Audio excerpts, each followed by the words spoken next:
آؤ تمہیں وفا کی ایک کہانی سناؤں، آؤ محبتوں کی ایک کہانی سناؤں۔ مدینے کا شہر ہے، اللہ کے محبوب جلوہ فراز ہیں، مسجد نبوی میں ہر لمحہ نور برستا تھا۔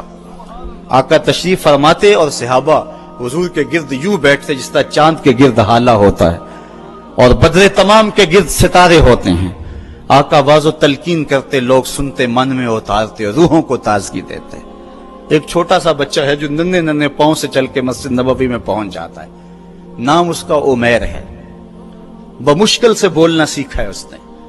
آقا کریم علیہ السلام کی خدمت میں کبھی وہ اپنے چچا جلاس بن سوید کے ساتھ جاتا ہے، کبھی وہ اکیلا بھی چلا جاتا ہے۔ ایک دن اس کا چاچا نہیں گیا لیکن بچہ گیا اور حضور کی بات سنی۔ آقا کریم نے آخرت کے بارے میں، قیامت کے بارے میں نقشہ بیان کیا۔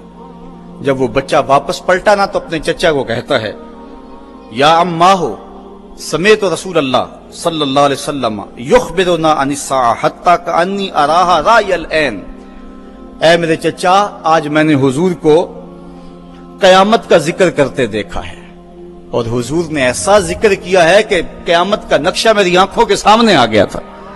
یہ بات جو ہے وہ اس بچے نے اپنے چچا کو سنائی، کیونکہ چچا آج غیر حاضر تھا اور بیٹا چاہ رہا تھا کہ میں اپنے چچا کو بھی حضور کی مجلس سے وہ سنی ہوئی بات بتا دوں اور جو محروم ہو گیا اس کی محرومیاں دور ہو جائیں۔ لیکن اس کا چاچا جلاس بن سوید ازلی بدبخت تھا۔ اس نے کہا، واللہ لو کان محمد صادقا لنحن شر من الحمیر۔ اللہ کی قسم اگر محمد سچا ہے نا تو ہم گدھوں سے بھی پھر گئے گزرے۔ جب یہ بات کہی اس نے تو اس بچے کے پاؤں تلے سے زمین نکل گئی کہ میرا چچا کیا بول رہا ہے، یہ تو مجھے انگلی لگا کہ مسجد نبوی میں لے جایا کرتا تھا اور اس نے یہ کیا بات کہہ دی، یہ تو منافق نکلا۔ اللہ اکبر! اس بچے کی حیرت کی انتہا نہ رہی کہ یہ کیا ماجرا ہو گیا۔ اس بچے نے جو لفظ کہا اب سنیے، اس نے کہا، یا امی، اے میرے چچا، واللہ انکا کنت من احب الناس الی قلبی۔ اللہ کی قسم میرے دل کو سب سے اچھا اگر کوئی لگتا تھا بندہ تو وہ تو تھا۔ میں تیرے سے پیار کرتا تھا اس لیے تو مجھے انگلی سے لگا کے حضور کی چوکھٹ پہ لے جایا کرتا تھا، مجھے اس لیے تو پسند تھا، مجھے کائنات میں سب سے محبوب تو تھا۔ واللہ لقد اصبحت الان ابغضهم الی قلبی جمیعا۔ اور اب میری حالت یہ ہے جتنا برا تو لگتا ہے واللہ مجھے کوئی بھی نہیں لگتا۔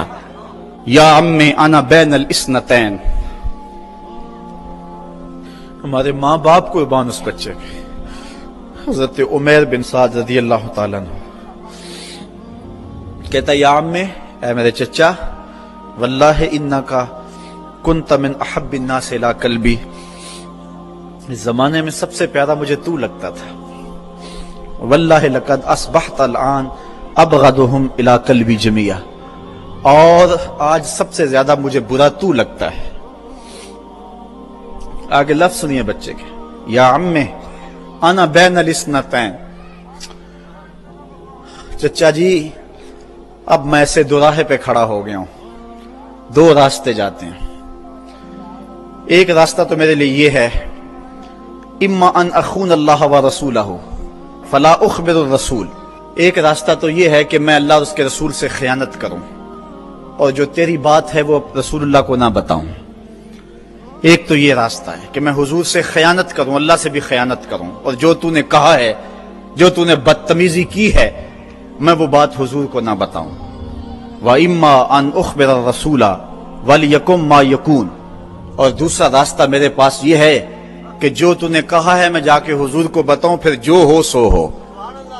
بس اب میرے پاس دو ہی راستے ہیں۔ فقال جلاس بن سوید، اس کے چچا جلاس بن سوید نے کہا، انت طفل غر لا یصدقک الناس فقل ما شئت۔ تو نا سمجھ سا بچہ ہے، چھوٹا سا بچہ ہے، تیری بات کس نے ماننی ہے، جا جو جی چاہتا ہے کہہ لے۔ وہ بچہ اٹھا اور حضور کی مجلس میں پہنچ گیا، حضور کی چوکھٹ پہ حاضر ہوا، اور وہ بچہ کیا کہتا ہے، صاحبو ان کانوں سے نہیں، ان جملوں کو دل کے کانوں سے سننا ہے، اور اس دعا کے ساتھ اللہ ہماری نسل کو بھی حضور کا ایسا پیار دے، حضور کی محبتیں دے۔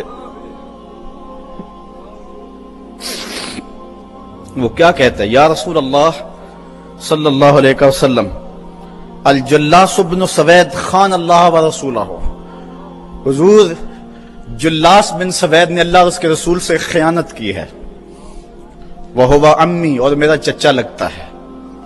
اگلے لفظ سنیے، وقد تبرأت الی اللہ ثم الیک منہ، حضور میں پہلے اللہ کے حضور پھر آپ کے حضور اس سے بیزاری کا اعلان کرتا ہوں۔ حضور میرا اس سے کوئی تعلق نہیں ہے، میرا اس سے کوئی واسطہ نہیں ہے، میں اللہ سے بھی کہتا ہوں میرے مالک میرا چچا سے کوئی تعلق نہیں ہے کیونکہ وہ تیرے محمد کا دشمن ہے۔ حضور میں آپ سے بھی کہتا ہوں کہ میرا میرے چچا سے کوئی تعلق نہیں ہے کیونکہ وہ آپ کا دشمن ہے۔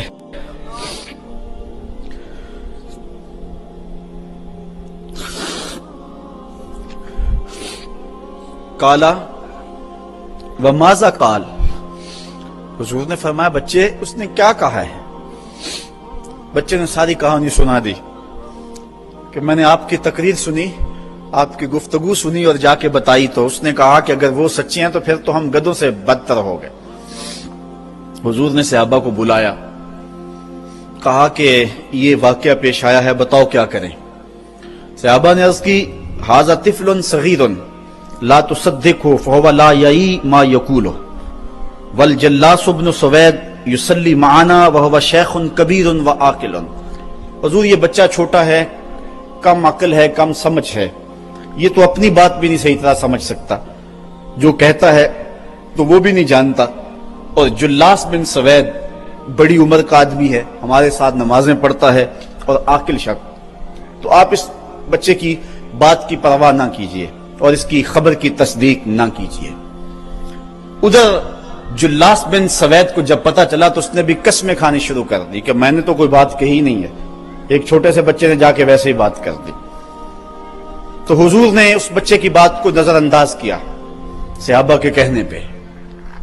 اب اس بچے نے جب دیکھا کہ میری بات حضور نے قبول نہیں کی ہے تو اس نے جھولی پھیلا لی اور آسمان کی طرف دیکھ کر کے کہا اللہم ان کنت صادقا فصدقنی وان کنت کاذبا فکذبنی، اے اللہ اگر میں جھوٹا ہوں تو مجھے جھوٹا کر دے، اور اگر میں سچا ہوں تو میری سچائی کا اعلان کر دے۔ یہ بچے نے جب بات کی تو ابھی اس نے منہ پہ دعا مانگ کے ہاتھ نہیں پھیرے تھے کہ جبریل آ گئے، اور سورہ توبہ کی آیت نازل ہوئی یحلفون باللہ ما قالوا وَلَقَدْ قَالُوا كَلِمَةَ الْكُفْرِ وَكَفَرُوا بَعْدَ إِسْلَامِهِمْ، یہ قسمیں کھاتے ہیں کہ ہم نے یہ بات نہیں کی ہے، محبوب انہوں نے اسلام لانے کے بعد کلمہ کفر بولا ہے، انہوں نے کلمہ کفر بولا ہے، اس نے بات کہی ہے۔ تو اللہ تعالیٰ کے محبوب نے اس بچے کو اپنے پاس بلایا، کہا مرحبا بالذی صدقہ ربہ من فوق سبع سماوات، خوش آمدید وہ بچے جس کی 7 آسمانوں سے اوپر رب نے بھی گواہی دی ہے، جس کی رب نے بھی گواہی دی ہے۔ پھر حضور نے اس بچے کے کان کو پکڑا اور فرمایا وفت اذنک یا غلام وصدقک ربک، بچے تیرے کان نے ٹھیک ہی سنا تھا اور تو وہ ہے جس کی گواہی اور جس کی تصدیق میرے رب نے فرمائی۔ اللہ اکبر۔ حضرت عمر رضی اللہ تعالیٰ عنہ کا دور آیا تو انہوں نے حضرت عمیر بن سعد انصاری رضی اللہ تعالیٰ عنہ کو حمص کا گورنر بنا دیا، اور پھر جب وہ فوت ہوئے تو حضرت عمر روئے، فرماتے کاش کہ میرے پاس عمیر جیسا کوئی دوسرا آدمی ہوتا اور میں مسلمانوں کی محافظت کے لیے اسے مقرر کرتا۔ اللہ اکبر۔ تو حضور علیہ الصلوۃ والسلام کی محبت اور حضور کے ساتھ وفا کا یہ رشتہ اور یہ تعلق اور یہ گہرا ربط اللہ تعالیٰ کی محبت کا بندے کو مستحق کرتا ہے۔ اللہ نے بھری بزم کے اندر اس بچے کو عمیر بن سعد رضی اللہ تعالیٰ عنہ کو جھوٹا نہیں ہونے دیا۔ تو اقبال کہتا ہے کی محمد سے وفا تو نے تو ہم تیرے ہیں، یہ جہاں چیز ہے کیا لوح و قلم تیرے ہیں۔ اگر حضور سے تعلق محبت کا اور رشتہ تعلق کا استوار ہو جاتا ہے تو زندگی حسین اور زندگی جاندار ہو جاتی ہے، اور اگر آقا سے تعلق استوار نہیں ہوتا ہے کثرت کے باوجود بھی ہم ذلیل و رسوا ہوں گے، اور یہ ہمارا مقدر ہے۔ یہ میں نے کہانی آپ کو اس دور کی سنائی ہے جس دور میں مسلمانوں کی تعداد 5-6 سے شروع ہوئی تھی، 313 تک ہوتی ہوئی 8 ساڑھے 8 ہزار اور پھر آگے بڑھتی چلی گئی، اور آج 1,40,00,000,000 انسان خانمہ برباد ہیں. وہ تھے تھوڑے لیکن وفادار تھے آمنہ کے لال کے. اور آج ہم کثرت کے باوجود اس جوہر سے خالی ہو گئے ہیں، اور آج زمانے کے اندر رسوائیاں ہمارا مقدر ہو چکا ہے. آج آئیں، اگر ہم چاہتے ہیں کہ آبرو پائیں، اگر چاہتے ہیں کہ ہم عزت پائیں تو محمد عربی کی عزت کا پہرا دیں، حضور کی آبرو کا پہرا دیں، تو اللہ ہماری عزت اور ہماری آبرو کی حفاظت کرے گا. اگر ہم حضور کی آبرو کا پہرا نہیں دیں گے، اللہ کو ہماری عزت کوئی عزیز نہیں ہے. ہماری عزتیں محمد عربی کی عزت کا صدقہ ہیں، حضور کے نام کا صدقہ ہے ہماری عزتیں. اگر ہم ان کے نام پہ اپنا سب کچھ لوٹا دیں گے تو سرخرو ہیں، بامراد ہیں، ورنہ ذلیل رسوا ہیں. کی محمد سے وفا تو نے تو ہم تیرے ہیں، یہ جہاں چیز ہے کیا لوح و قلم تیرے ہیں. وآخر دعوانا ان الحمدللہ.